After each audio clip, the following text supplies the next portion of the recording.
What's up, Fins family, and welcome back to TDPHINSTALK, home of the real Miami Dolphin fan. We are live on this Tuesday night. Listen, all Miami Dolphin fans, we are on a high right now. We're gonna stay up there because we're gonna keep winning games. We're gonna talk about so much stuff tonight. The title of this video is "The Miami Dolphins Can Go to the Super Bowl If We Do These Two Things." We're gonna break those two things down. We're gonna talk about several things. Tua winning Rookie of the Year. We're going to talk about this defense, the signings, the releases, everything right here tonight. We're going to have fun, guys. Make sure you hit that like button on your way in the building. Oh, is it a little laggy? All right, let me switch internet. So I was testing this out. I'm going to switch internets and make sure I'm on a good one that everybody can see very well. So give me a second, guys. And thanks for your patience.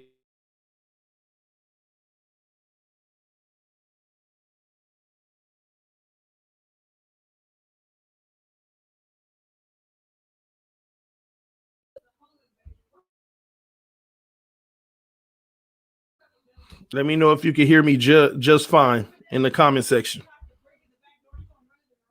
TD. Nobody's responding to me, so I'll wait to see if I get a response. Let me know in the comment section if you can hear me just fine. Is that a virtual background? Yes, it is. Chad said, yup. All right, y'all hit that like button on your way in. I can hear it. It's 10 p.m.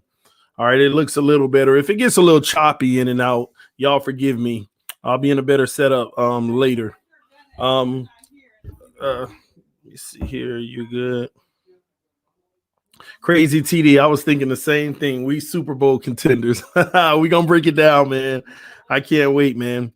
But anyway, without further ado, let me go ahead and dive into my thoughts on this, guys. Listen, first of all, I want to see if you all are thinking the way that I'm thinking right now. What are the two things that we need to do to win a Super Bowl? There's two things we need to do to go to the Super Bowl. Let's say go to the Super Bowl. And I think the Miami Dolphins can do it if they just continue to do these two things. There's just two things we need to do, ladies and gentlemen. It's real simple. It's real simple. Somebody said we need a run game. It's not the run game. Like, if everything remains the same, it's two most important things that we need to continue to do. I'm not going to leave y'all in suspense anymore. Number one, we need to continue to create turnovers. Number two, we need to make sure that we continue to not turn the ball over. It's that simple. It's that simple. Continue to create turnovers and make sure that we don't turn the ball over. Every win and loss that we've had this season has been attributed to turning the ball over or getting turnovers. That's it. And that goes for many teams in the league. I want y'all to really think about it. What was the problem when Ryan Fitzpatrick was playing? We turned the ball over too much, and we didn't create any. It's that simple. Tua's been playing for 3 weeks now, and I will stand on this and tell you all that if Tua had turned the ball over, we could have lost any one of those games. Now, I'm talking about throwing interceptions here. Any one of those 3 games, had Tua thrown an interception, that could have been the W down the drain. It's that simple. You go up against Kyler Murray and he has a major, massive day. Why didn't they win? Because they turned the ball over. You go up against Justin Herbert. Why did we win? Because they turned the ball over. That's all it is. It's not rocket science, ladies and gentlemen. It's that simple. Protect the ball. The 49ers got demolished. Why? Because they turned the ball over. The Rams lost to the Dolphins. Why? Because they turned the ball over. All of these games, had we not created turnovers and had we not protected the ball, we could be out here looking like the Chargers. We could be out here looking like Cincinnati. We could be out here looking like the Broncos. This is the hard truth, guys. This is the hard truth. And I'm with that too, Dwayne. Shout out to the homie Dwayne. He says stay injury free. I'm with that. I'm with that. Stay injury free. You're right.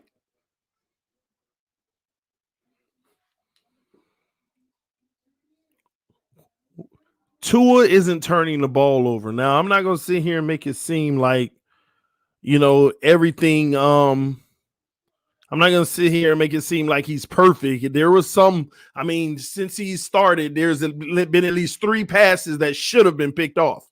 But it doesn't matter. We don't live off of should-haves. It didn't.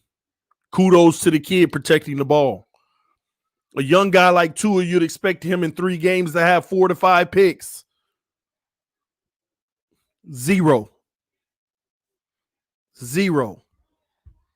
Shout out to the homie G Firm with the donation. Said our team feels like the 18 Jags with a better quarterback. Talk to me, man.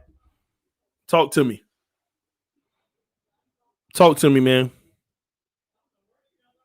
Somebody asked me, do I like Chan?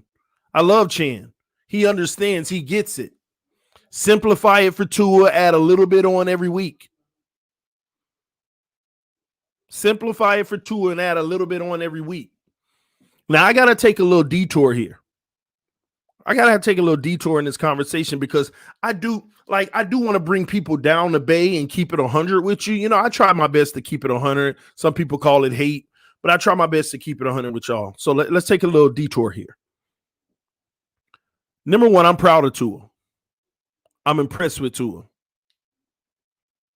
But if you think that we've gotten all our answers from Tua, you got to stop. Do we know what we have in Tua? No. But it's a great start. It is a heck of a start. But you still don't know what you have. The only way you find out what you have in Tua is when a defense forces him to throw the ball 40 times a game.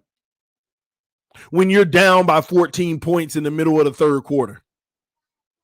That's when you find out what you have in him.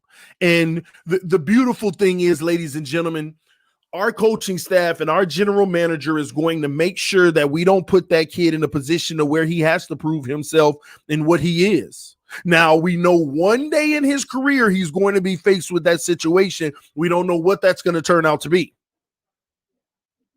We have no clue what that's going to turn, how he's going to do in that situation. But at the end of the day, it doesn't matter. It is not our coach's job or our general manager's job to make him even prove that. It is our job to make sure that he has a good defense. He has a good running game. He has an offensive line. It is a shame how this league treats quarterbacks. It is a shame how this league treats quarterbacks. Right now, Tua Tagovailoa is playing, and don't knock me on this. I want y'all to hear me out before you start throwing jabs at me, okay? Right now, Tua Tagovailoa is playing just like Ryan Tannehill did last year for Tennessee and the beginning of this year for Tennessee. But if you look at Ryan Tannehill's last 3 games, they haven't been great. Why? Because the offensive line is banged up. All pro left tackle gone, right tackle gone. One of the guards is out. They got a whole makeshift O-line now. People, the receivers dropping the ball, the defense giving up too many points. It's that simple. Tua has been playing an efficient game, just like the Tennessee Titan Ryan Tannehill, with the run game with Derrick Henry and a better defense, as a matter of fact, that puts him in great field position.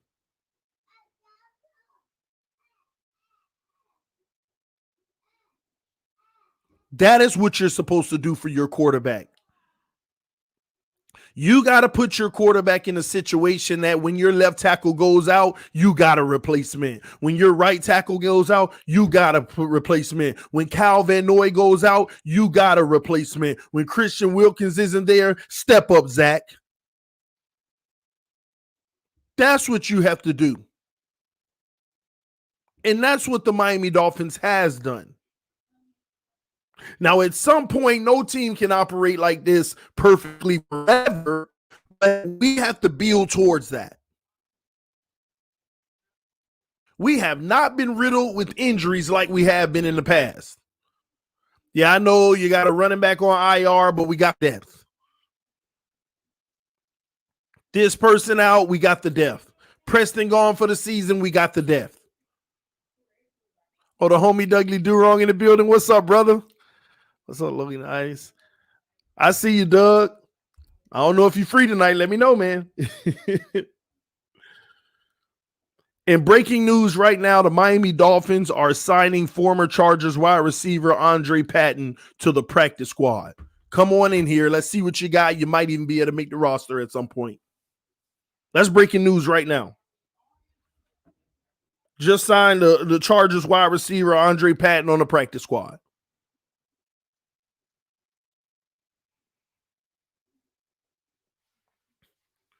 We're setting Tua Tagovailoa up for long-term success.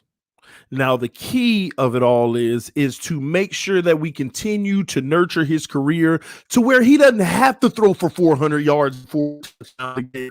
A lot of people want to see Tua break out and be this 400-yard, 5-touchdown guy and, MVP of the league. Stop. If we can put him in a position to where he doesn't have to prove it, then that's never make him have to prove it. Do you realize that is better than him proving it? Let me say that again, ladies and gentlemen. If we could put Tua in a position to where he doesn't have to prove that he can throw 400 yards a game and 4 touchdowns, it is better for us than him actually proving it. Because that means our defense is taking care of business. Our weapons are taking care of business. Our special team is taking care of business. He just needs to manage the game, make great decisions, don't turn the ball over, convert on third down, and convert in the red zone. That's it. That is your job, Tua. That is your job. It's that simple. Top Gun fans with the donation said, TD, how do you feel about Tua's pocket presence? Right now, I give him a 7 out of 10 on pocket presence. If you go back and you look at some of the sacks that he did take in the last 3 weeks, some of them could have been avoided. Some of them he actually ran back in the pocket. Like say you back up out of the pocket and you feel pressure coming, but you got a whole empty right side, but instead you slide up in the pocket and look instead of rolling out. But he's improved in that area week by week. He's gotten better and better. He's making better decisions. So pocket presence, I don't really even want to give him a total grade yet. This offensive line is also playing very well, but I love what I'm seeing. And some of those very sporadic too. You know, the ones where he escape out of the pocket, you know, those aren't pocket presence. That's improvisation. And he makes that look, he's done a heck of a job doing that. So it's a lot of things that we want to grade him on and rank him on right now, but it's too early. It's too early. You need a larger sample size. You need to see some exotic blitzes coming at him. Like last week, I was very impressed. They sent the corner blitz, and as soon as he saw it coming, he hit the check down on that blitz. A receiver knows his job in the slot. If the blitz comes off the slot, that means your route now turns into an option route. Say a slot receiver is supposed to go on a post route, post corner route or something like that. If his guy blitzes, he's supposed to run up about whatever their depth is on the team, whatever they factor it as, 8 yards before he gets to the safety and turn around and sit. Or they might even say, hey, if the guy bites, you do a quick in route. But as soon as if you're playing the wide receiver position, a lot of intricate offenses, depends on the team. Some teams don't even do this, which is, the advanced teams. If you're lined up in the corner, blitz is off of you, your whole route changes. You have to be looked at as the hot route now, ready to catch a quick pass instead of your normal route.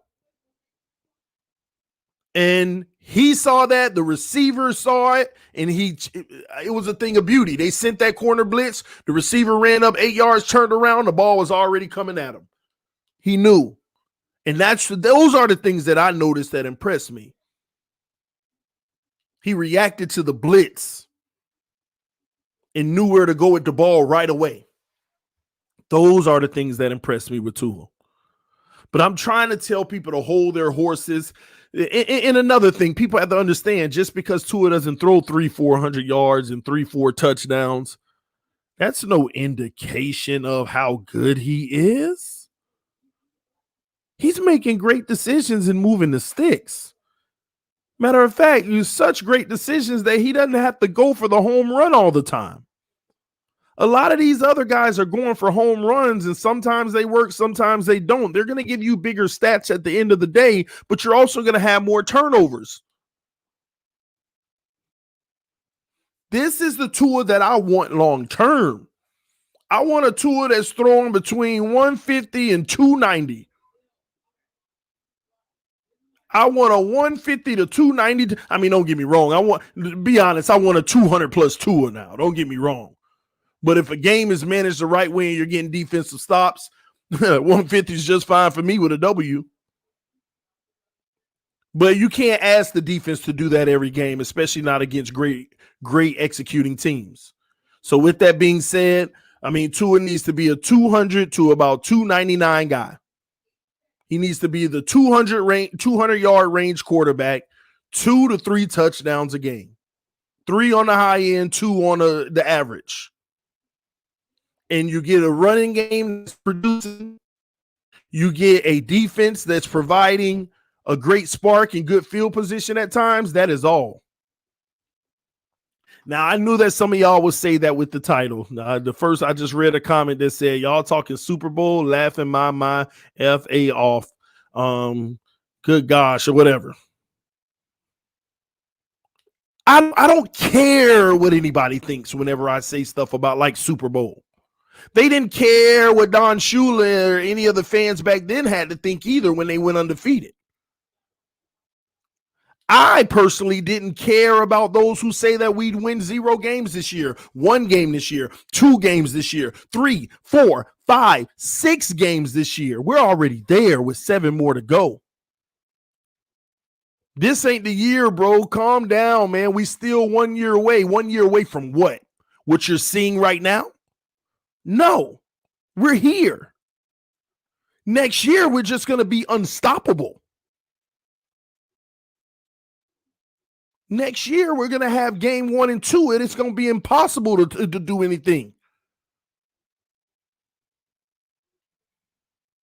You're not going to listen. Next year, we might actually to commemorate, ushering in a new era and appreciating Don Shula. We might go undefeated and win the Super Bowl. Why not? I'm done limiting my thought process. Some of y'all should try being more optimistic in life.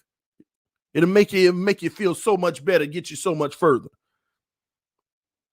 All this lack of optimism. No, I'm tired of that. Shout out to Lieutenant Dan. I think with Texans pick, we take a running back. To be honest, we use a 5th string running back. Our running back is horrible. We need a workhorse. We've had 0 run forever.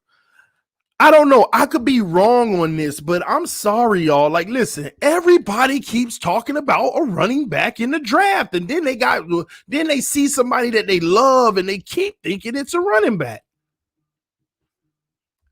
Keep thinking it's a running back. I see the link, Doug.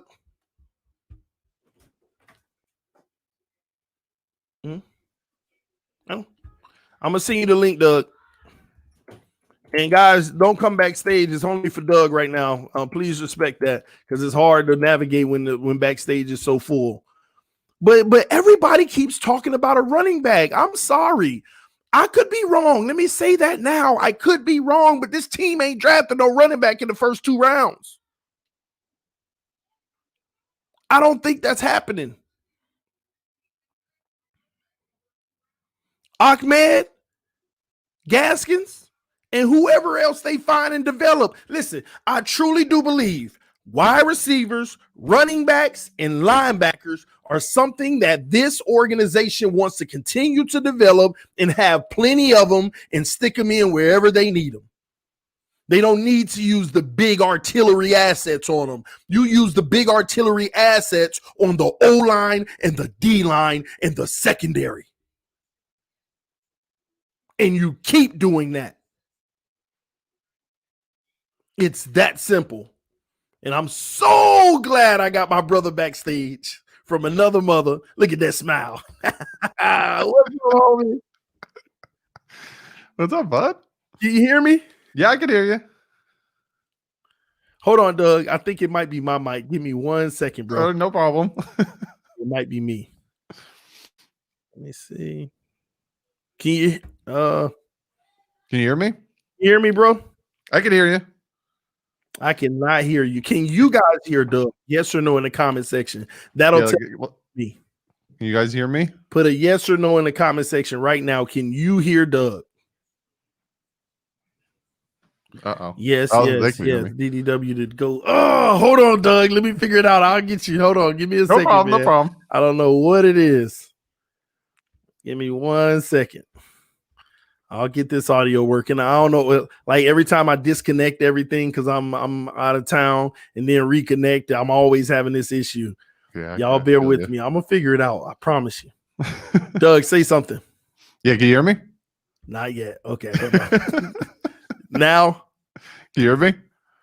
All right. Give me a second. No problem. I promise you. You just be patient with me. It's gonna work. In fact, you talk to him, Doug. Give me a second, bro. What's up, fellas? How's everyone doing out there? I see everyone out there. Jesus, Jason, Chris, Freddie, Fern, Lewis. What's up, guys? I had some free time. I'm sitting around, not doing anything. Thought, why not jump on to TD's live stream, see what he was doing, make sure I get to talk to him. We've been trying to do this forever, but we're both super busy. What's up, Drew? What's up, guys? But what TD was saying ain't wrong. Look at the way Tua's playing. Tua's making the smart decisions, fellas. The smart decisions in this defense. I know G Firm with the donation talking about the defense and how well the defense is playing. And a lot of teams, the offense is struggling a little bit when it comes to the run game, but this defense, man, it's doing some things. 15 consecutive games with at least one turnover for this defense. 15 consecutive games with at least one turnover. This defense is doing its thing. It's doing its thing. What's good, Dwayne Fluid OG? I'm scared because of the weather for the Broncos game. Is it supposed to be bad in Denver? Can you hear me? Yeah, I can hear you, bro. Yes. Oh, man. This is awesome, man. This is a perfect time to have a talk. Bro, we 6-3, Doug. 6-3, man. Super Bowl. Dude, I love Super Bowl. that you were just completely going at Dan Mitchell and those Bills. It was just making me laugh so hard. Bro, Wednesday night is gonna be crazy, man. We're gonna be on Richie's honestly channel. I know we don't want the Bills to win, but I genuinely I watched it. I was like, oh, and then I was like, damn, I'm sorry, Dan. No sorries for me, bro. None whatsoever. He needs it. He's been too cocky all season. We're 1.5 games now out of first. Well, technically, listen, I don't count the win column. Me personally, I only count the loss column. Okay. Technically we're 1.5 out, but at the same token, we control what's the tiebreaker? It's it goes. I think it's head to head, and then I think it's points for. I think isn't it conference first? Yeah. So conference record. So head to head, we just have to take care of business by beating them. Yep. In week 16. And then it goes to conference, and we've gotten a lot of conference wins. I gotta look like in the conference, but listen, man, I'm not even worried about being tied. I want to take the lead. I actually want to win this division. Doug, we gotta handle business and end up 9-3. Yes. We gotta win these next 3 games, 9-3 with 4 games left. You got to win one game out of those 4 and you're in guaranteed. Yeah. But this team is surprising, bro. I think we can do even bigger and better than that. I'm telling, like, let me ask you this. Oh, go ahead. Looking at the rest of the schedule, the only games that really worry me is like the Chiefs and the Bills. And say we lose those 2 games, that's 11-5. Like, are you kidding me right now? I think the Raiders are a huge test, though. Yeah, because I think both teams are going to be in a similar situation, but unfortunately, they have a more difficult gauntlet coming up for them. Yeah. So we'll see. And that game might be on prime time because right now they're not putting the time; they're just to be determined. That was what it's going to be a good Christmas game Eve or Christmas Day or something like that. Yeah, something around that. But we also, if the playoffs started now, do you know that Buffalo would be the 3 seed, we be the 6, and we be playing them 2 weeks in a row? The Patriots beating the Ravens helped us.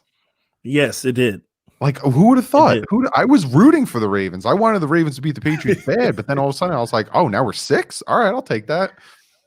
I just need the Patriots to put some losses on some of our contenders. Yeah. Some of the people who are gonna try to threaten us for AFC standings. But I want this division, Doug. I don't have time to be going back and forth about the wild card. It's right here in our grasp.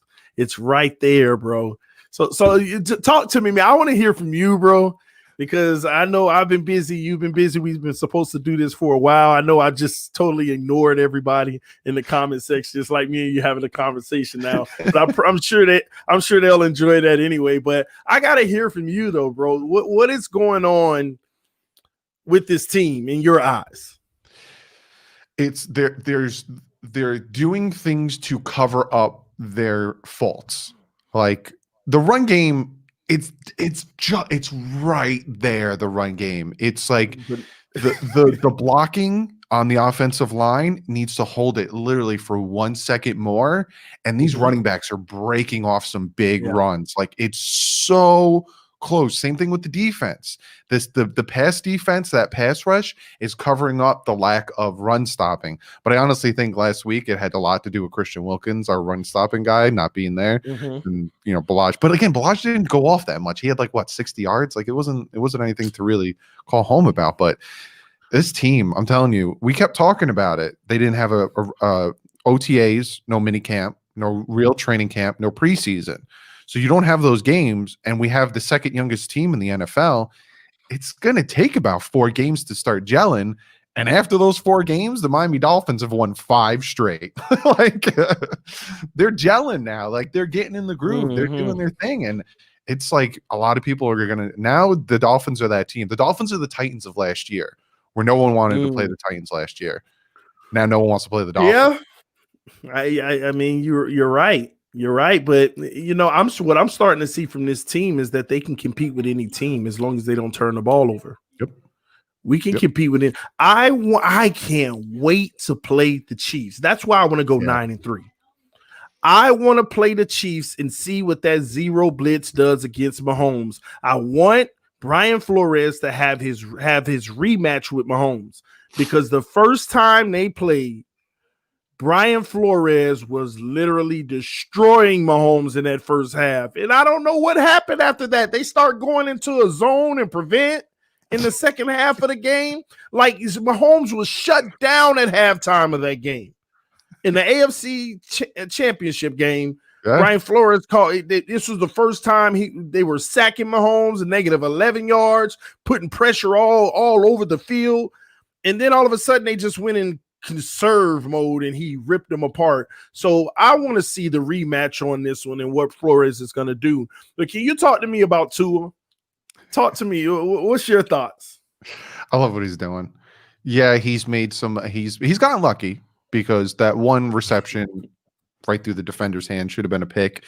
But I love the way this kid's playing. It's something that we haven't seen. Honestly, I don't think I can really remember the last time I've seen so much energy out of the quarterback, against the Rams, just breaking people's ankles and just doing his thing. And last week, the snap hit the ground. He picks the ball up, looks for Devontae Parker, a big gain. And it's like, even the snap that was fumbled, any other quarterback is like, come on, man. No, he's running down the man and tackling him. Like, Tackling I him. just love the heart that Tua has. And I know for a fact, the Cardinals game, we were down. He needed to march us down the field and throw a touchdown. And he threw it to Mac Hollins of all wide receivers. Like, you would think it'd be to Parker. You think it'd be to Gesicki. No, he's like, Mac Hollins, I got you. Run this route. I'm going to throw a dot to you. Or only you can get it. That was his partner in practice on the second unit. You know, they had built a lot of chemistry. A lot of people aren't talking about that, but there's some of those guys that he was working with all this time before he even got thrusted into the starting role. So what's your thoughts on him saying, you know, he didn't think it would be this easy? That's scaring me, man. It took him a minute. Like, it took him a minute to even get on the field, which started worrying us a little bit. Like, what's going on? And I think it was just Flores wanted him at 100% before he threw his ass out there. So I honestly think that's what happened. And now he's just, like he said, he's just like, oh, this is easy. You just find the open man, throw him the ball. And I love that he is calling audibles and he's pointing out things. And he's doing what he needs to. It's just, they're giving him free reign. They're like, all right, you understand the playbook now. You've been you've been starting this many games. You've been with us for this long. Here, this is your offense. Do what you need to do. And he's just pointing things out and he's calling blitzes and he's shifting the protection and learning from Fitzpatrick. And that's what I'm impressed about, because he's not going on the field. Okay, I got my play. No matter what, let me run it. He's looking at the defense. He's surveying. He's wait, making the adjustments. And I'm impressed because I thought that would take him into year 2 to start to show that, but he's doing that day 1. So that's one piece that I did not see coming. But whenever I say he said he didn't know it would be that easy, it's still early. You know, let's see Pittsburgh defense, those type of defenses and how it goes, because that's what he's going to be rated off of, and that's what at the end of the day, people have to realize there's still a lot that we don't know about Tua. We haven't asked him to do much, because there will be games where they literally destroy the run and he might need 400 yards. We haven't seen where we needed him to do it yet, so we don't know if he's going to be able to do it. I think he can, but it's going to take a whole lot of beautiful play, and we're seeing it every week get better and better and working up to that point. What do you think about Chan Gailey's connection with Tua now, with the play calling and how he's lining it up for him? But before you answer, I just want to give a shout out to Top Gun Fins with the donation. Said Doug TD talking about the Chief. You think if we hold their receivers from long plays, they might be the key to win? I'll let you answer that, Doug. We have to stop the run with the Chiefs. We have to stop the run, and we have to make Patrick Mahomes uncomfortable, because if he has time to throw, Tyreek Hill is going to burn us. We saw what happened with Byron Jones. He got burnt because there's fast receivers. You can't give them all the time in that pocket, and we got to stop the run. Is no joke. And now they have Le'Veon Bell. You got to stop the run. And I think you do those two things, Dolphins will win the game. And we're going to get back to stopping the run after Doug answers the question about Chan Gailey and Tua, because that's a great subject I wanted to talk about. Yeah, he knows how to use these type of quarterbacks. He knows how to use these quarterbacks. Well, because he was the guy who got Cordell Stewart to start doing well with the Steelers. He was the guy who ran that offense with the Steelers and Cordell Stewart and started having him produce. So he knows how to take these young guys. He knows how to take these quarterbacks that, need a little bit of help here and there and put it around them. I talked about the touchdown to Durham Smythe, and how Chan Gailey calls a perfect play there, because what the opposing defense of this is going to be for the rest of the season is they know that what we like to do is roll Tua to his left and have him throw some dots, because that's what Tua does. He rolls to his left and he does that throw where he like hops in the air. It's a thing of beauty. So they know, all right, Tua's going to roll to his left. As does the defense, we need to roll to our right and take that side of the field away from him. So what does Chan Gailey call in the red zone? I think we were on like the 3-yard line. He goes, all right, Tua's going to roll out to his left. Durham Smythe is going to hit a block, release, and I want Tua to throw it to his right to a wide open Durham Smythe. And that's what across his body throws it And it's an easy touchdown. And it was just so smart of Gailey to be like, they think we're going to be throwing it this way, block and release, and we're easy touchdown. And it's just a lot of people are knocking Gailey, which I don't understand. We have like the fourth ranked point scoring offense, and the way he has Tua playing right now is just a thing of beauty. When you watch the games and they cut to him, he's not even watching the game. He is watching the play from last and making adjustments, and they go, okay, let's go. What's the next play? Like, he's just, I know he's up there in age, but the man still got it. And at first, he loved it. I'm one of those guys. At first, I did not want Gailey. I was like, he's too old, he's outdated, and I'm wrong because he has Tua and this offense rolling. This is why I thought Tua could have started from game one, because I knew Gailey would bring a more simplified offense that Tua can go ahead and, start games with. But I think they did it perfectly, regardless if I would have done it sooner or not. But I want to match you on that, because you brought up a beautiful play where they went back the other way and threw from the release block. I want to bring up another one to match you on that one. It's the same creativity that the Chiefs love to run. The fake halfback draw, it's like the RPO. Fake the handoff, run left, but then slide it into the tight end. Do you remember that one? The pulling tight end coming across, sliding it underneath. And I think that was for the first down. It's those creative plays that you're maximizing everything you can get out of the pistol or the RPO. Gailey's dialing up, and it's picking up first downs. It's scoring the ball. And gosh, we haven't seen this in forever, bro. I don't know if it was the last game or the Rams game, but one of the plays that I thought, all right, I'm comfortable with Tua and doing the play calling, was when he had two screens on his left and his right. He dropped back, he looked to his right, he looked to his left, and then he dropped it off to the tight end across the middle of the field for a huge gain. Right there, I was like, I'm good. Tua knows what he's doing. He looked, no. All right, I got my check down. And I'm like, he's getting it. He's getting it quick. And you just seen it. And I'm like, I like this guy. And the fact that the kid took a sack from friggin' Aaron Donald, and then he's still running and diving forward and getting up and laughing. I'm like, this kid, he doesn't even think he had a hip injury. Like, he's having fun. And I love it. I absolutely love it. Here's the tough one. Scale of 1 to 10. Where you got him right now? Like his play. Just ranking. Him. I got him at like a 7. I think that low. I know he can still grow, but I mean, I'm sitting him at about like a 8.2, 8.3 right now. And that's for me to put him at. Here's why, Doug, because again, I probably know why you have him at a 7, because we still haven't seen the 350, 3-4 touchdowns, because it's almost like you want to see your quarterback have that on a few occasions, right? Yeah. But I don't know if that's going to be good for us. Like, I think that this is the best version of Tua winning games. Because I'm scared of 40 throws. Yeah. I mean, not because of him, but that's also putting your quarterback in harm's way to me. I love a 20 to 32 throw Tua, happy median 26 a game. Yeah. And making the right decisions in that. 66 or above completion percentage, 0 turnovers, manage every single game for the W and not the stats, and not to become the MVP. Help this team win Super Bowls. It's like he could be the greatest of all time and don't break records. I would prefer that.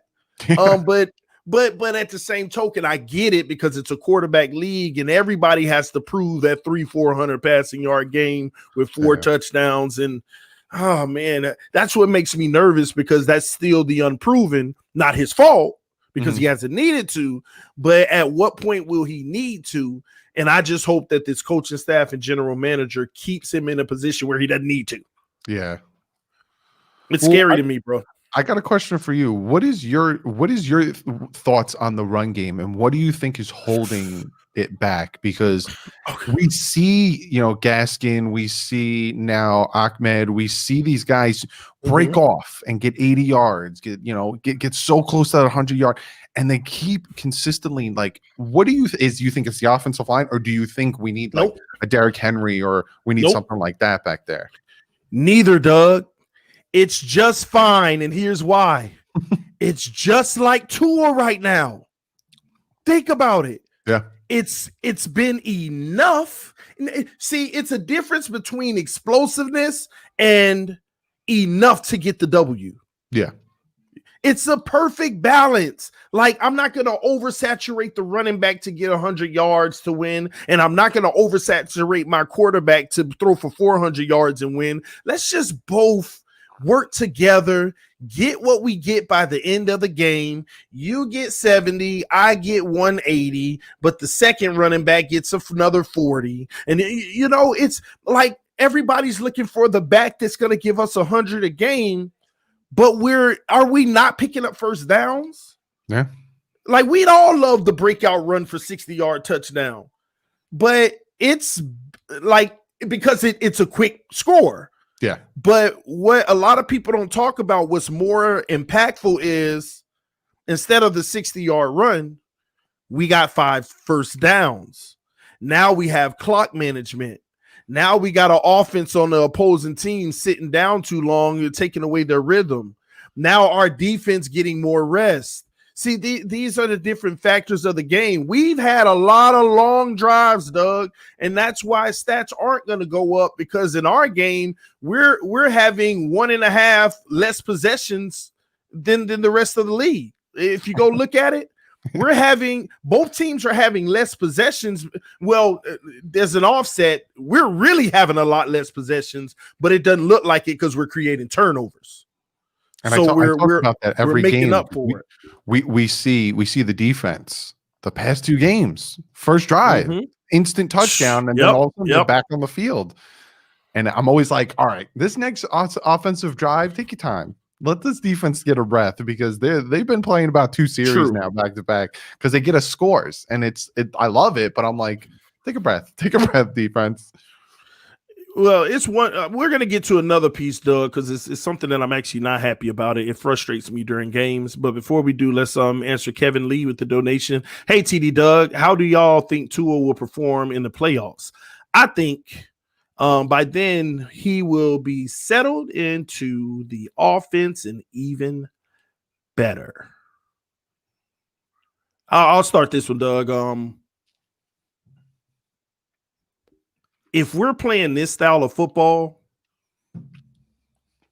that's how he's going to play in the offense, the same way, because once again, the style that we're playing, not asking him to do too much, not asking the running game to do too much, this is sustainable. It's when you're asking your quarterback to throw you 400 yards a game, that's not sustainable. Any given Sunday, that can be ripped away from you. Asking our running backs to give us 100 every game, defenses come in to stop that. That's not sustainable. But what is sustainable is playing for the first downs and moving down the field methodically, winning every down by getting 4 yards. Winning every down. That's why I say 1st and 10, we picked up 4 yards. That was a win. All you need is 3 downs with 4 yards each, and that's 12. That's the first down. 4 yards is the goal in the NFL per play. And you don't have penalties to back you out of that, you're in a good position. So, and we all know in the NFL, you get the 4 yards, you're probably really going to get 6 or 7 or 8. So we just have to execute. I think he'll be just fine. Look at Tannehill last year in the playoffs. Remember, the stats weren't there, but he had the timely touchdowns, and he managed the game and didn't turn it over. That's all I need Tua to do. That's all. I mean, how he does in the playoffs is just like he's doing now. Some people criticize it. I love it because it brings the W and it brings 0 turnovers. What's your thoughts on it, Doug? He's in a way, he's already kind of been there, and he's already kind of been on the big stage and the big lights, True. National championships consistently, and he knows when to turn it up. And I think, like you said, and you're 100% correct, continue to play the way you're playing. Let the defense do what they need to do, make the plays you need to make, and win the game. And that's what he's not going to try to come out and be Mr. Superman. I'm going to do this and that. He's going to take what is given to him. He's going to win the game. And I don't think the lights of the playoffs is going to affect Tua's play. I think it might even elevate it a little bit. But yeah. Well, I can't wait for that moment because it's going to shut me up. Because I've been on record saying, on the biggest stage, that's when his mistakes come at times. He's not worried, like you said, Doug. He's not scared of the moment, and he does perform. But that's when the interception or two may come. It'll still be a 400-yard game, but still with the turnover maybe. But yeah, if he can maintain it like this, he shut me up forever, and he'd be the GOAT just instantly. But the next question from Frank Montgomery goes hand in hand with what I wanted to ask you before, Doug, something that I'm not liking in games. He said, TD and DDW, all we want is a running back that can close the game out on these 1- and 2-score games in the fourth quarter. So this kind of goes hand in hand, Doug, but it isn't so much the running back, and I'm going to answer that for you, Frank, but I'm going to want your thoughts on it, Doug. Our play calling at times are a little inconsistent.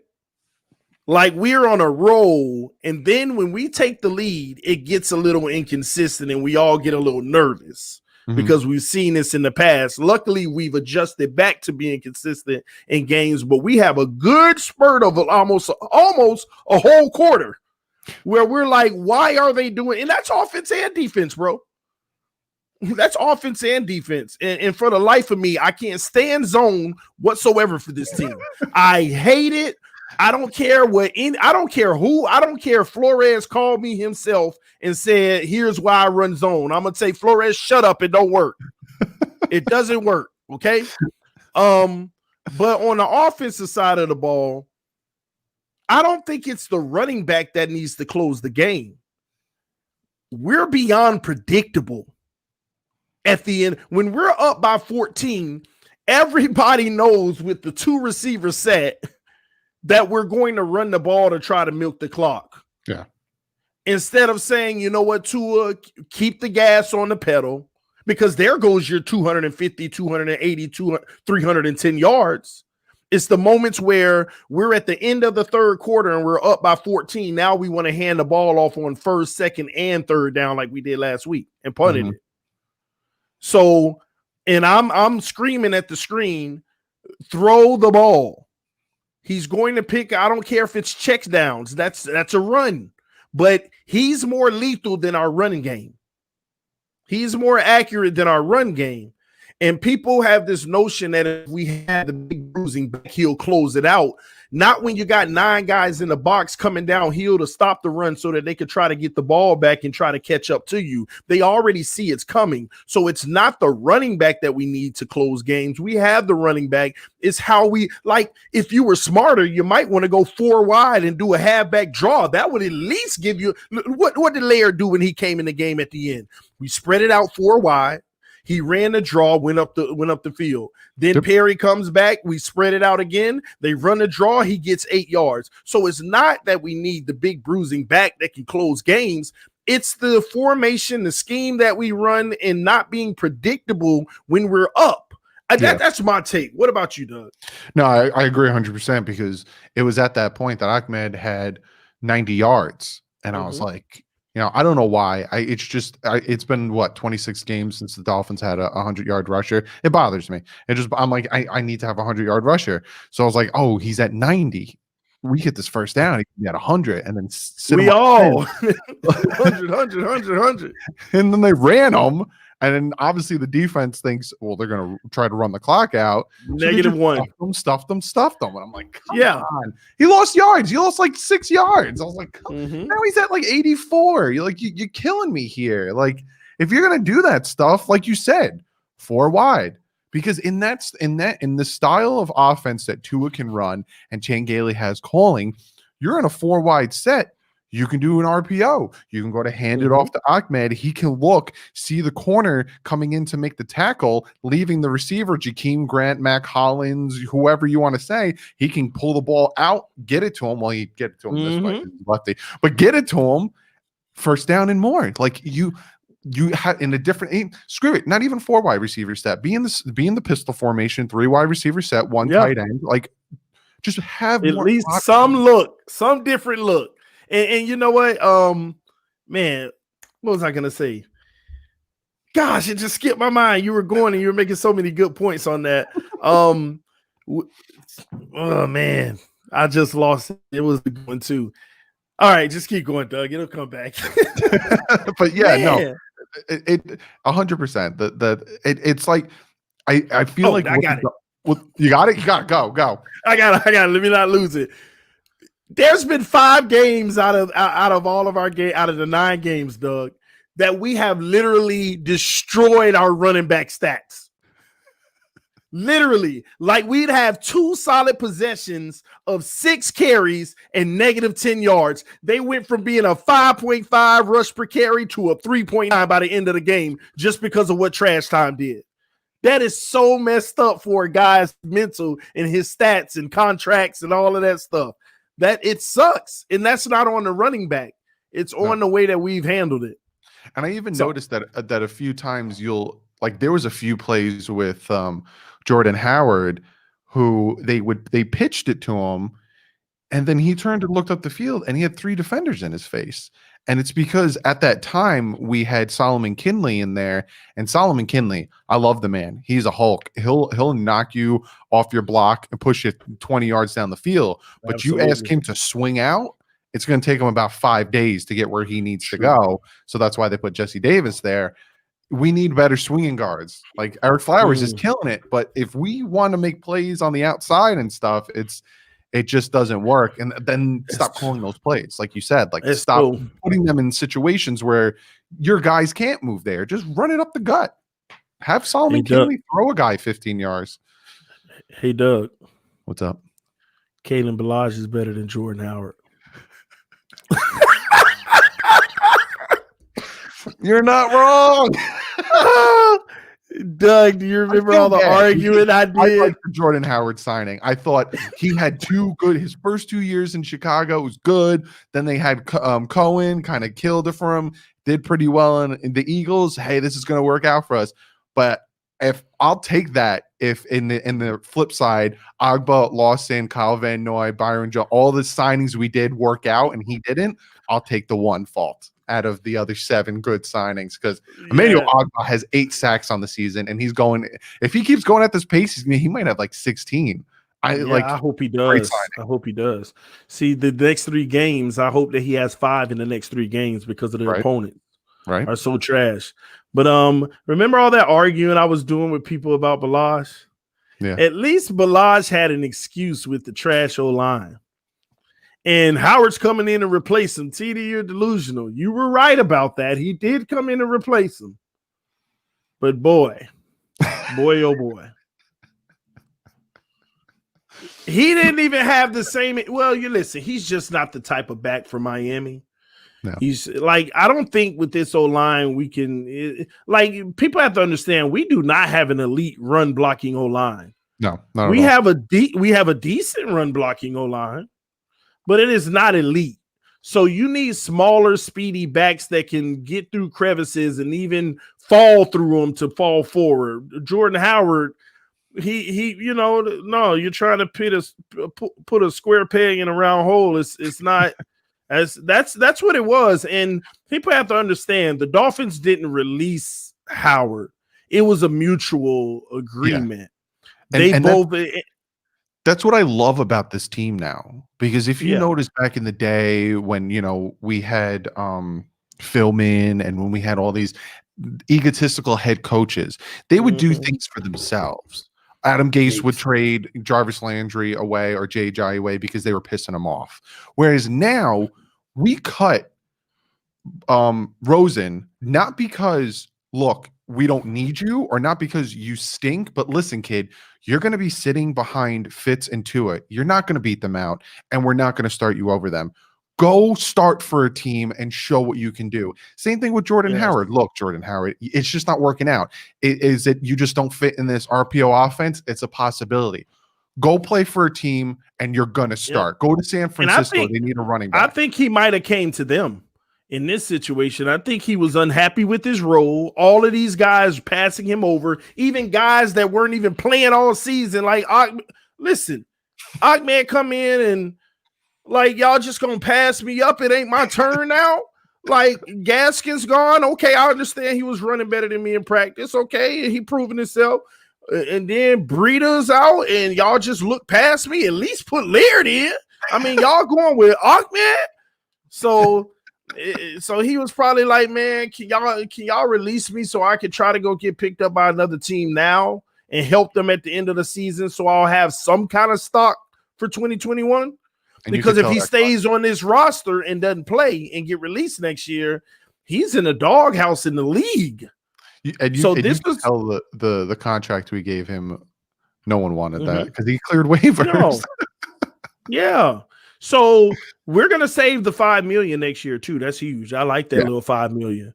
I really like that little $5 million. Man, we could talk so much. It's so much to talk about, man. Because talking about the money and the $5 million, now it got me thinking about like the defensive tackle, nose tackle situation. We got Godchild fighting to come back for the playoffs at least. Then you got Zach getting the deal. Oh, I'm so happy about that.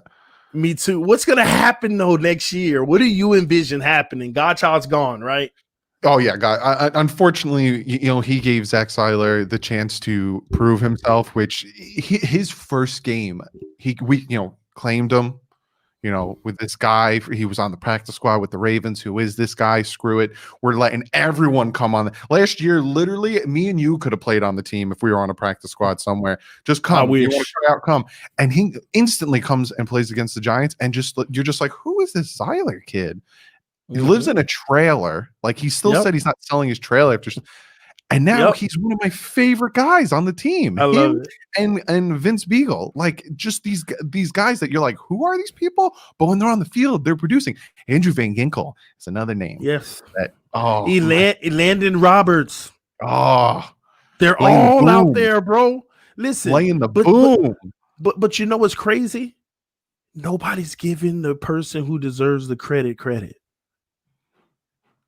Flores and Greer. In the scouting team. Like, this is what it's about. This is how you win. Your starter goes out, but the replacement is there. You know what I mean? Do you remember when Laramie Tunsil had got nicked up and we had put the backup in? I forgot who it was, and it was disastrous. The very next play, Tannehill got rocked. Do you remember? Like, this was a few years ago. Put him at left tackle, and it was like horrid. It was horrible. It was against the Bengals.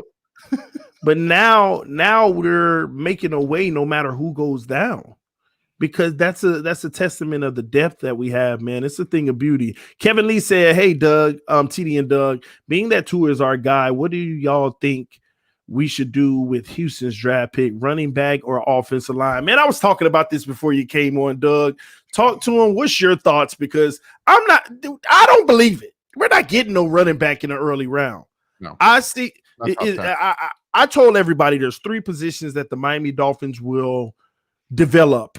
They will focus on developing the wide receiver group and trying not to go get a big name, the running back group, unless they get somebody on a bargain, and last, the linebacking core.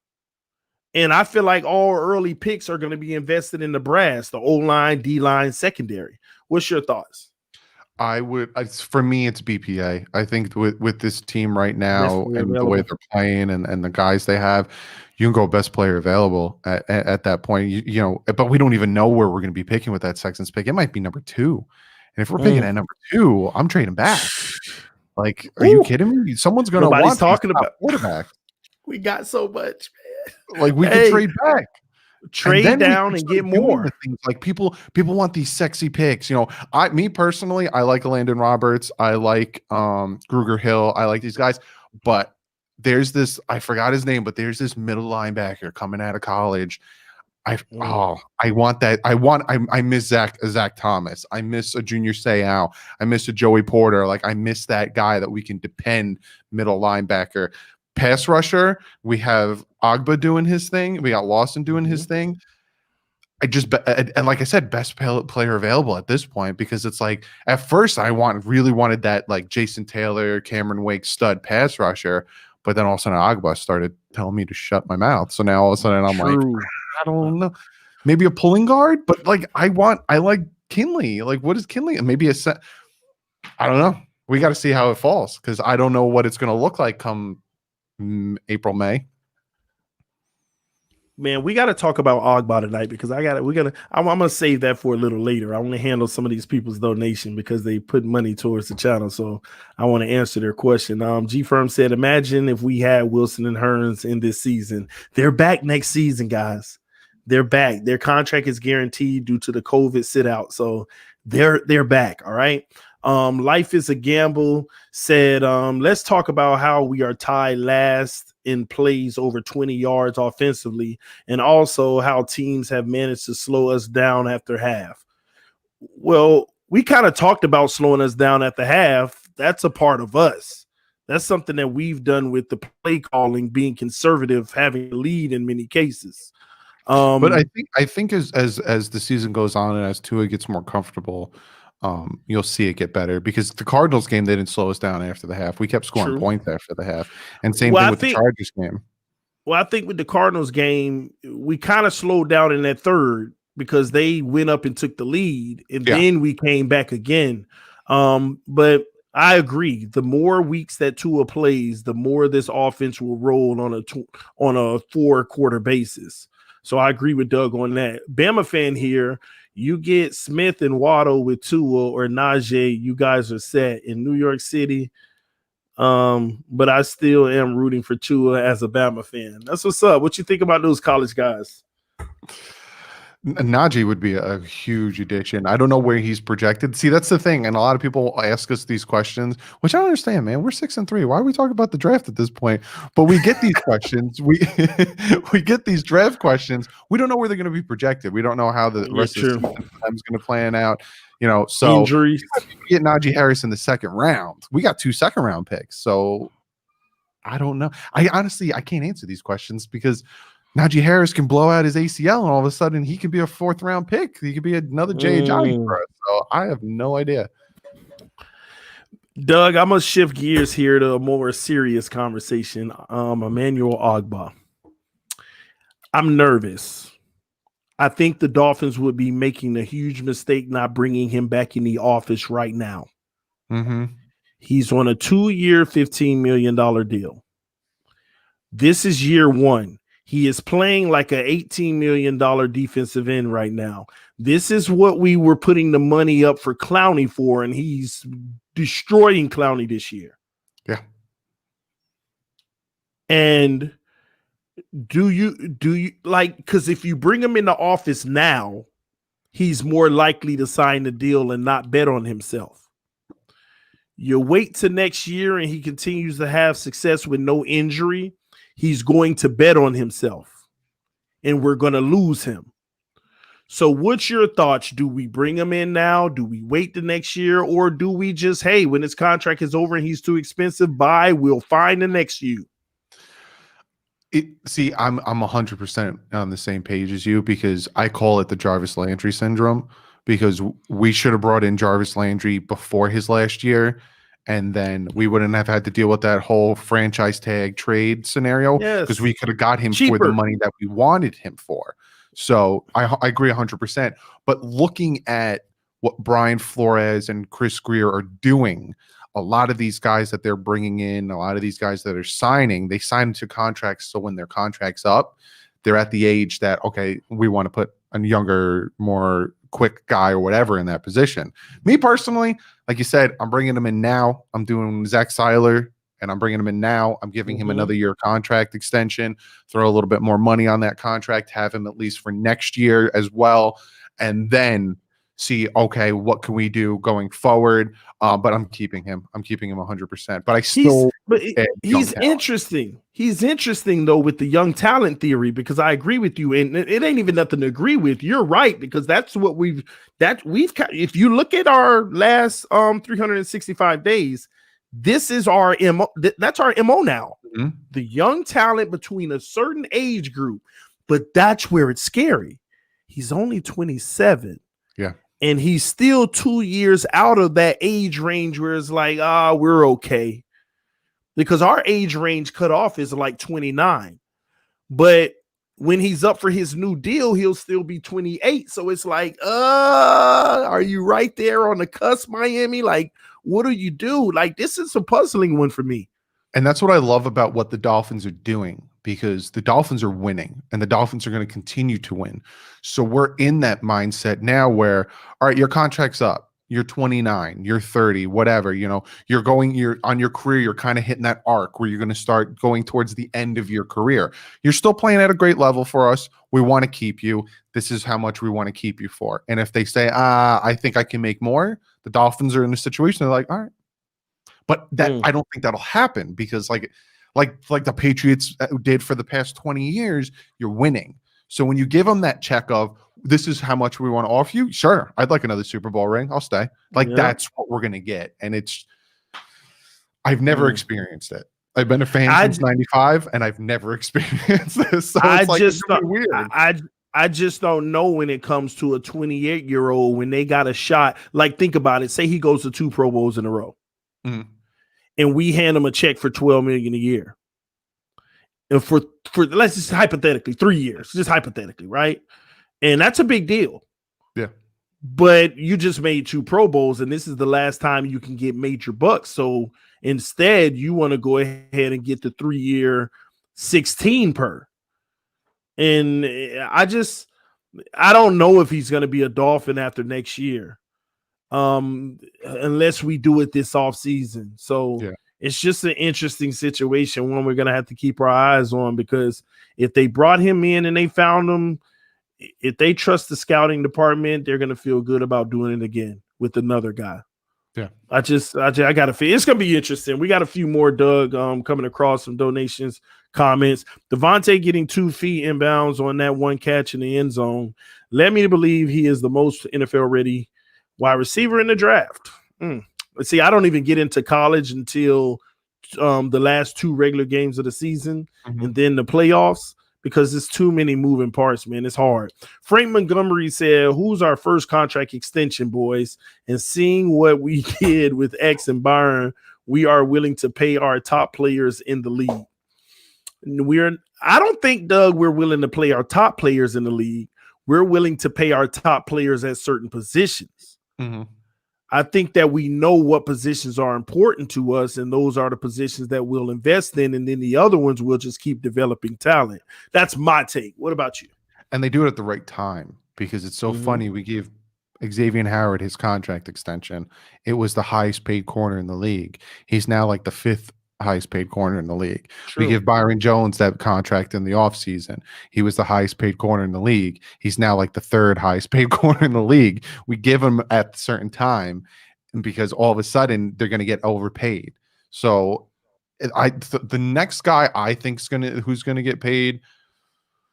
See, like a lot of your drafted guys you have to wait till after the 3rd year. So like Jackson and all those guys, you're going to have to wait. I don't even know. Nobody. I don't even know if Bobby McCain's going to be on the team next year. And I know Finsanity is probably screaming at the computer right now, but I don't even know. You know what, bro? Let me step out on a limb. Let's talk about the people who are up. Like the main 5. Let's go. Gottschall. He's gone in my eyes. Bobby's coming up. Jakeem Grant is coming up again. Yeah. Albert Wilson is coming up after next year, because he sat out for COVID. He would have been he done might now. Not even be on the team next year, to be honest with you, with his injury history. He will, Doug. That's what I ain't gonna lie. I like him, but I hate that his contract is guaranteed. When you opted out COVID, you guaranteed it. You're potentially. That's trading. why. If somebody's gonna pick up that $10 million. Yeah. He is rested and he is a weapon, so we'll see.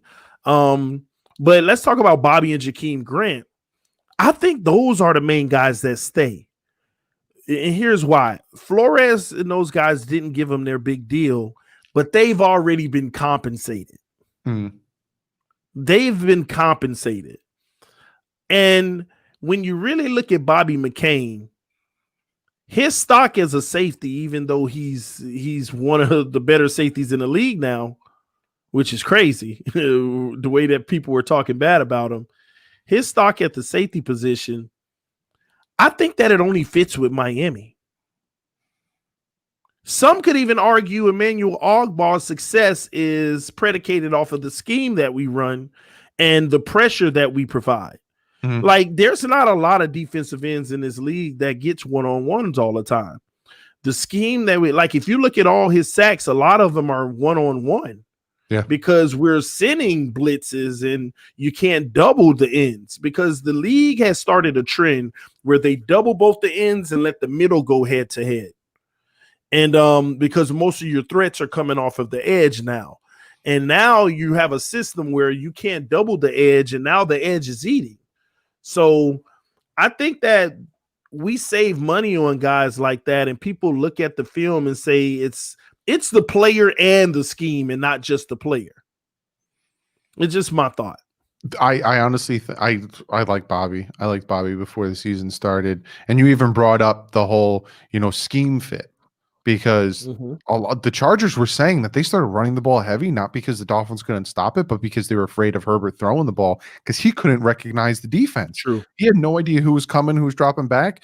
So they were like, we have to run the ball. Like we can't force it.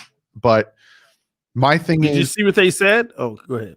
Well, my thing is, the one guy that is going to dictate what happens to Bobby McCain is a guy who, out of all of the corners, not even corners, out of all of the rookie secondary drafted this past year, I'm talking all of them, Winfield, all of them, Brandon Jones has the most snaps. Out of every rookie secondary taken in the draft, Brandon Jones has the most snaps. If he continues to get this success, and if he starts to play at a higher level, he is Bobby McCain's replacement. And then all of a sudden it's cheaper, and there's that switch, but it all predicates on what happens with Brandon Jones. But when I found that stat out, I was like, what? Out of every secondary taken in the draft last year, Brandon Jones has the most snaps. And it's crazy. Do you know the percentage of snaps that he's getting? I don't know if I have it written down the exact. No, I just have Brandon Jones top snaps among rookie DBs.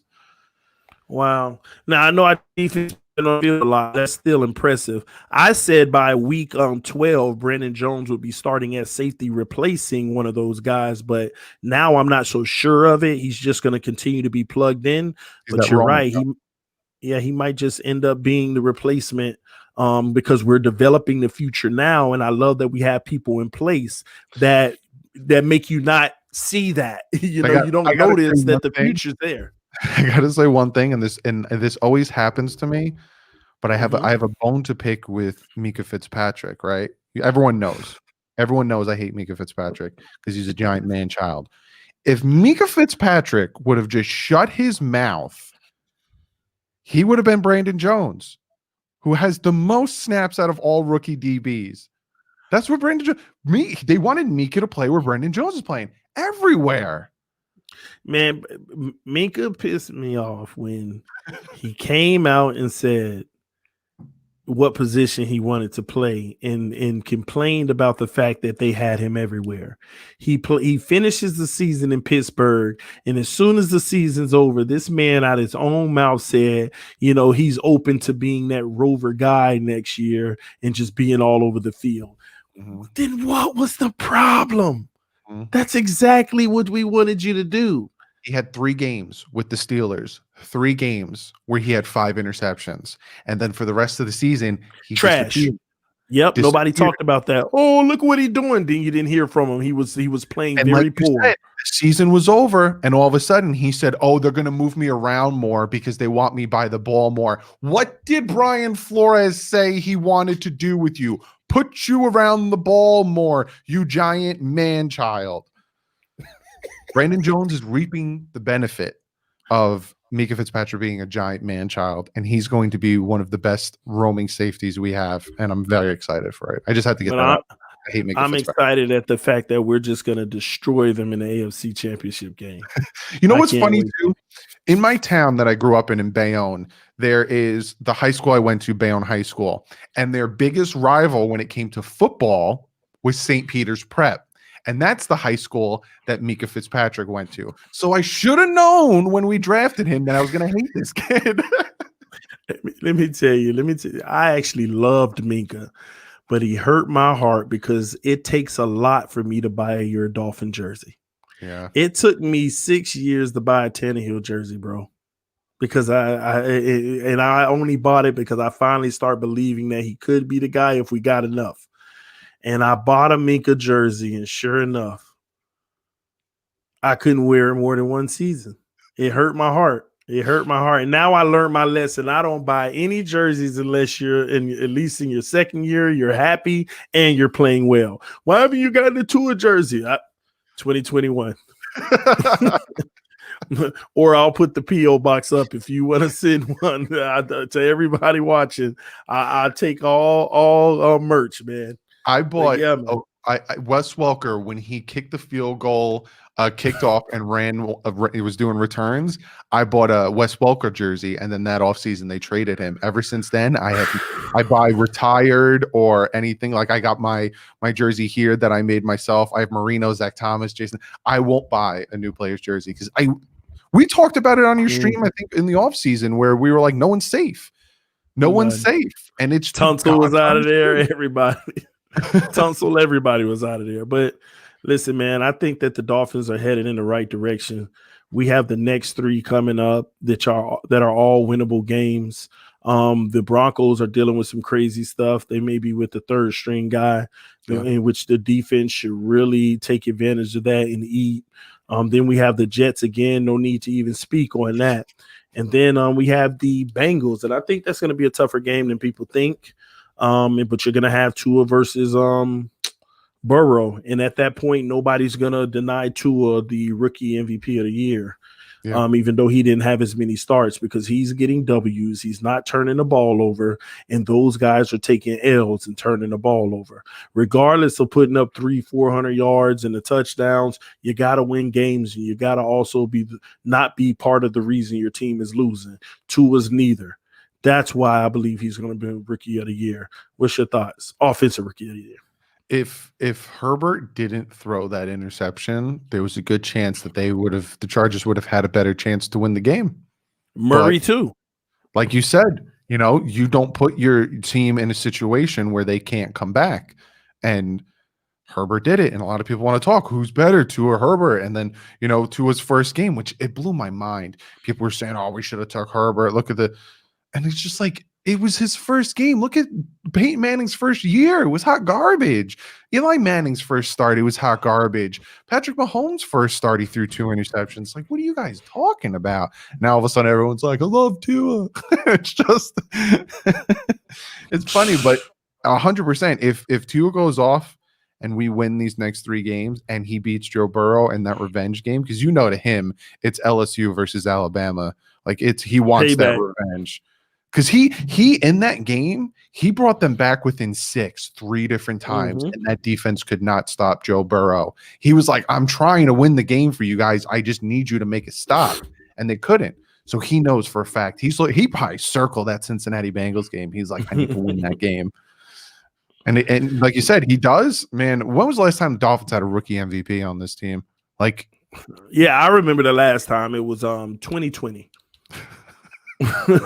So I know he's gonna get it, bro. Frank Montgomery, yes, these guys could take team-friendly contracts. It depends. You got to do something special this year for them to do that. Yeah, like you win a Super Bowl, all these guys want to come back. Oh, yeah. You go to the AFC Championship game, it's a good chance they come back. You go to the first round of the playoffs, get bounced, they're gonna go get their money. Mm-hmm. You got to do something special for guys to want to take team-friendly deals. That's the name of the game. Astro said, how do you all feel about Raekwon Davis? What's your thoughts? Raekwon Davis actually had a pretty decent game last week. Team leading 7 tackles on 36 snaps against the Chargers, because he actually had to step up because with Christian Wilkins being on the COVID list.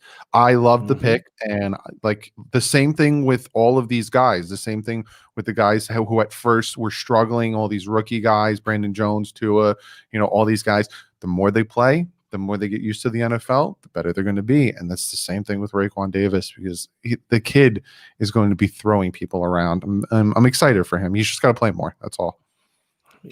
Man, he had a good game. Yeah. He had a good game. What's your record prediction, Doug? When the season started, I said 8-8. Now we're gonna have like 8 wins in 2 weeks. So it's like I gotta change it up. Put me on the spot. I know I knew this was coming. I think best case scenario, they'll be 11-5. Worst case scenario, they'll go 10-6.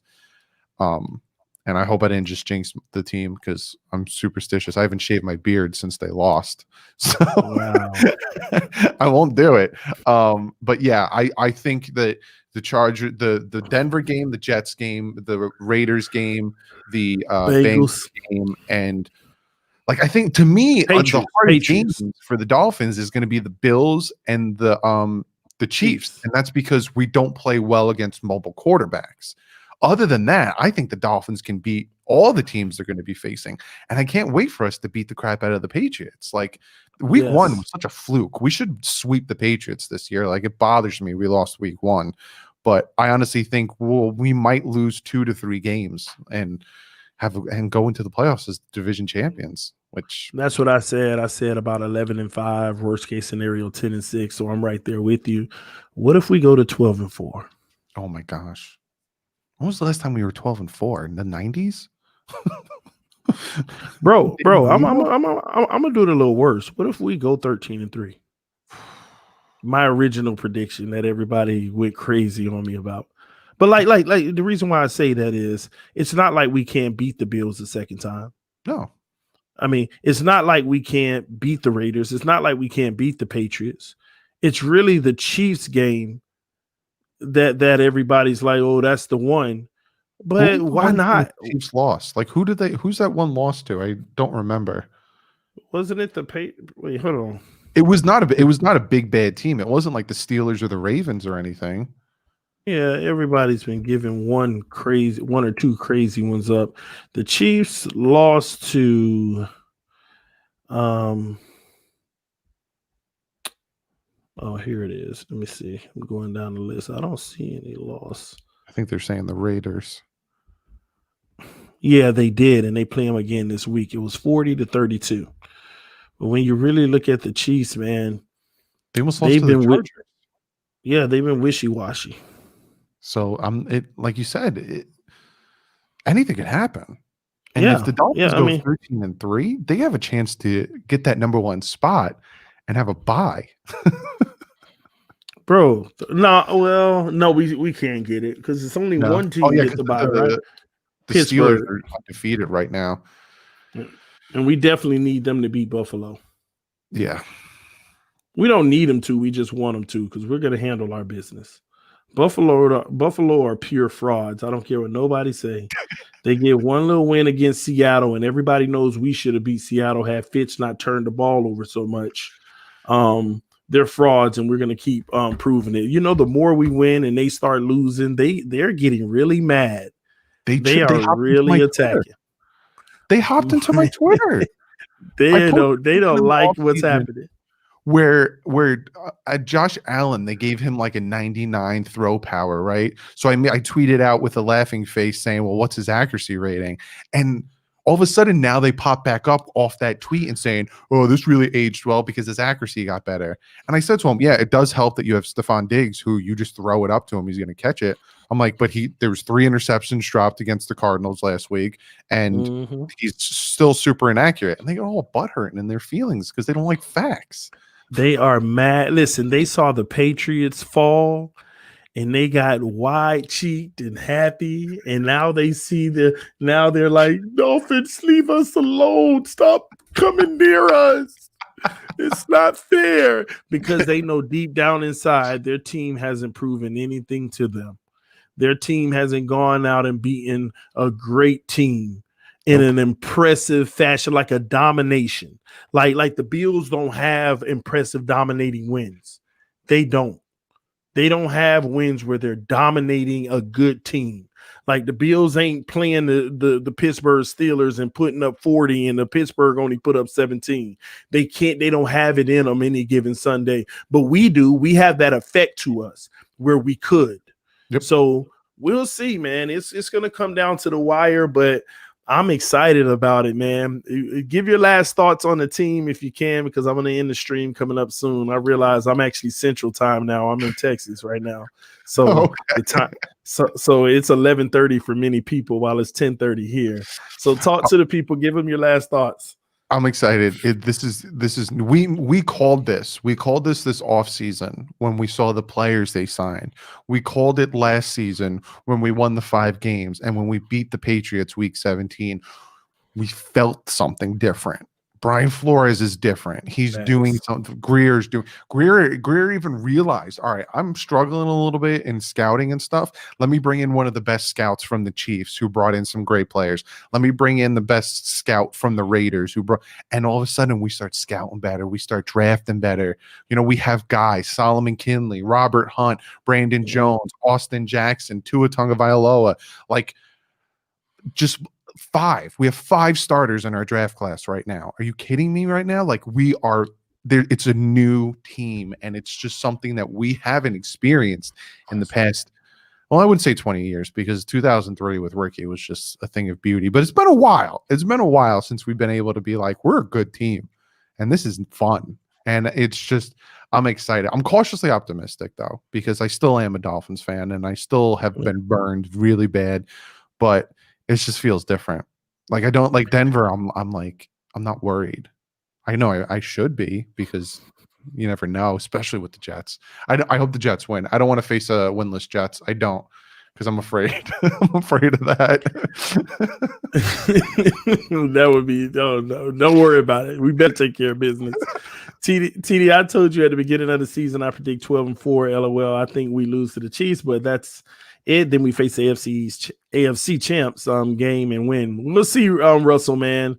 I got confidence in it. 12-4 would be well, yeah, 12-4. Yeah, that would be sweet. Doug, I got one more for you, and then we'll get out of here, bro. So if the Dolphins go to the Super Bowl, are you going to the game or are you streaming on your channel? Oh. Where's the Super Bowl this year? Tampa. It's tough. Let me say something first before you answer, man. If the Dolphins go to the Super Bowl, I have always said I am going and my dad's going, and it is a wrap. But then, you know, over all this time, you know, as you know, the channel continues to grow, the family gets larger and larger, and you know this feeling better than anyone. It's like, I don't know if I would be able to actually go. Like, I would want to actually possibly spend that time with the community now, which is crazy, because it used to be, I don't care nothing about that. Bye, y'all. You know, but what would you do? I want to get your answer, man. I was in the same boat, because it was always tough, it was always, I'm gonna watch it with my dad. You know, like me and my dad are gonna go, or me and my dad this.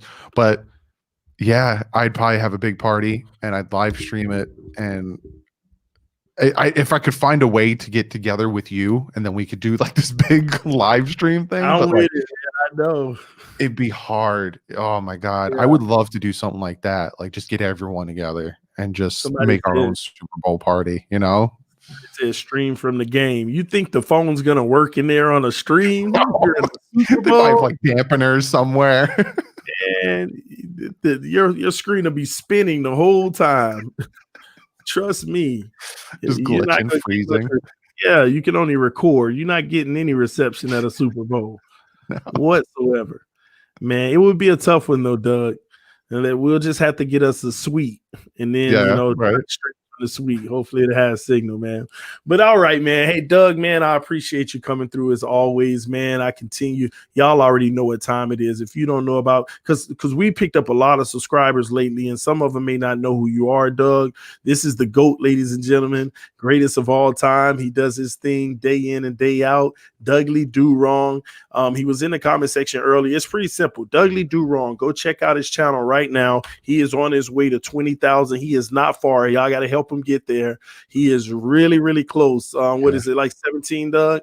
Yeah, I'm at like 17,700 right now. I'm less than 3,000. I'm getting there.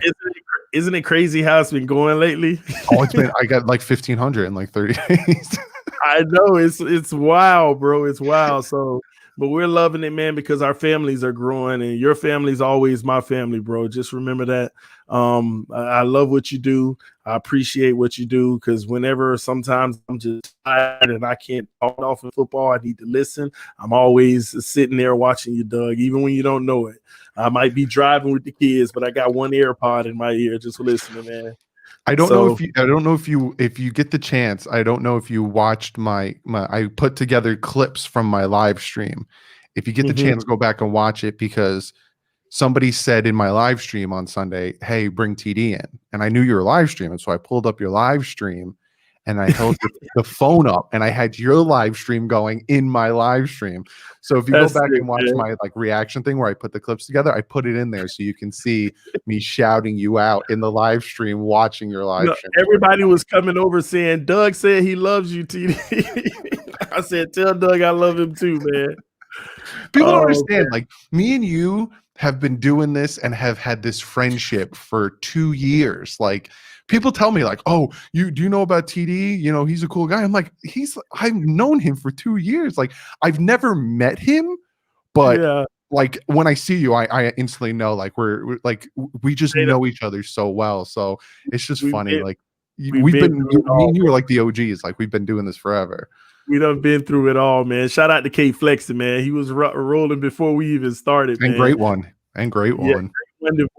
But it's so many coming on the scene now. It's like, I see like 8 others, and I try to give them shout outs and all of that. It's all love, no matter what. I tell them every time they hit me up and saying, "Hey, I'm thinking about doing it," I'm like, "Do it. Just do it." Yeah, that's how me and you started. We just did it. And there's another YouTuber too, Doug. And I want to let everybody know, since we got over 500 people watching right now, Dolphins with Dylan. He's been doing it for a while as well. He's not picking up many subscribers and stuff, but go check him out. And if you have some suggestions for him to make his channel better, let him know in the comment section. So y'all go check out Dolphins with Dylan, because he puts the work in. Yeah, and that's what matters. If you guys don't know about SSN, he also is a Dolphin YouTuber. He does a ton of work. Great backdrop. He hits me up for advice all the time. SSN, check him out as well. Absolutely. And I think I just had Engraven Vids in the building. Everybody know about Engraven. Oh, he said, "Y'all keep going. I can't wait to beat the Ravens in the playoffs." Hey, Doug, I hope it's the first round and we knock them out again, so I can call him and say, "Y'all still gonna pay that boy? Y'all still gonna pay that boy to keep on getting y'all bounced in the first round?" We gonna see. We took their spot in the wild card, so thanks.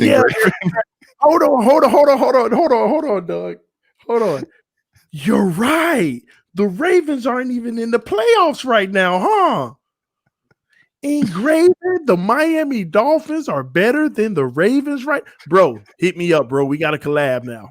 We got to collab. Have me on the channel. This is the perfect time for me to talk trash. Hey, Doug, usually I'll be a little more humble because we got tough matchups, but we got 3 trash teams, so we good. I really want to talk trash to everybody.